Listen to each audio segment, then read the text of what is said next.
In my 2017 Hot Wheels H case, I was lucky enough to get the regular treasure hunt out of this one, and it is the Fandango. And when you first look at it, you're thinking, well, where is the treasure hunt logo? I don't see it. You know, usually it's a small circle flame logo somewhere on the side. Couldn't find it, but I knew this one was the treasure hunt. I'd seen that before the case was released. And sure enough, it's giant this time. I think that's the biggest regular treasure hunt logo I've seen on one of these in recent years, but it's right there on the top, on the roof. So it's a huge logo there. So the Fandango came out in 2001 as a new model, and it is modeled after the Dodge Durango. So the Fandango Durango kind of rhymes there, and that's where it got its look from. And if you notice the front grille there has the distinctive 2001 Dodge Durango look, as well as the lower bumper. Now this one has been retooled for 2017.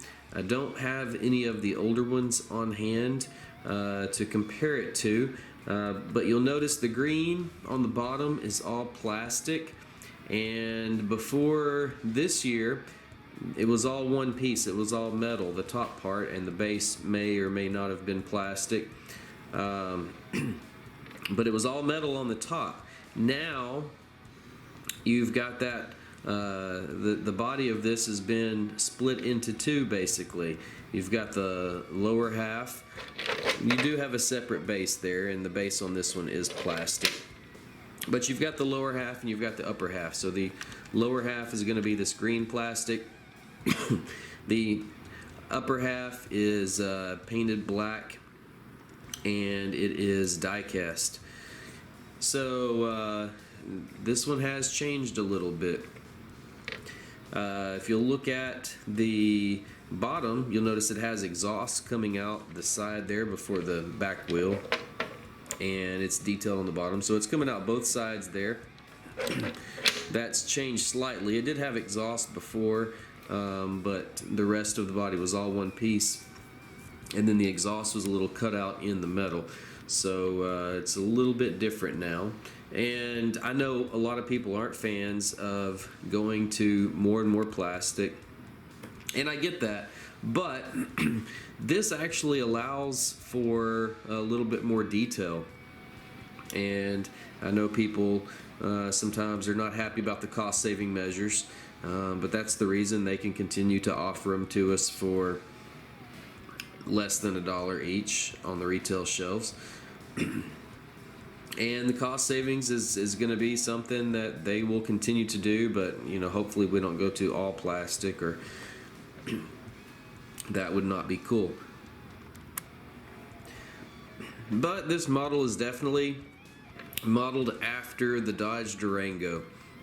So if you look up pictures of 2001 Dodge Durango, you'll see a lot of similarities, from just the way it's shaped to the wheel wells, the dimensions, and even the back end. You can tell from the back end, if you compare this to a Dodge Durango, it's going to look very, very similar. On the secondary market, this one's been going for anywhere from $5 to $7 right now, and that may change after it's been out for a while, but it is a treasure hunt, a regular treasure hunt, so should remain a little bit harder to find than most of your other castings. You know, with a regular treasure hunt, it will be released in the H case, and typically you'll find it one per case, not always, but after the H case it doesn't show up anymore. So some of the other models will carry over into other cases, but that's usually not the case for a treasure hunt. So there you go, that's the Fandango, the regular treasure hunt for the 2017 Hot Wheels H case. Thanks for watching.